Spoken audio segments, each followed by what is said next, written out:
Isang araw, nagpaalam ka sa nanay mo na lumabas para maglaro. Siyempre hindi ka naman pinayagan. Napakainit daw at wala naman daw bata sa labas. Maya-maya nilatag niya na yung unan at banig.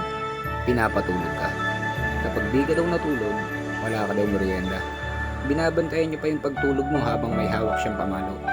At siyempre nasa isip mo puro laro lang. Hindi ka talaga makatulog. Nagpanggap ka na lang natutulog.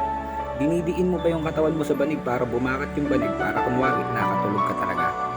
Sa pagpapanggap mo, hindi mo namamalayan na nakatulog ka na nga. Pagising mo, wala na sa tabi mo yung nanay mo. Ilang dekada na pala yung nakalipas. Ngayon, kahit matulog ka ng pagkahaba-haba, pakiramdam mo parang kulang pa. Tanda mo ba kung kailan ka huling nakatulog ng mahimik?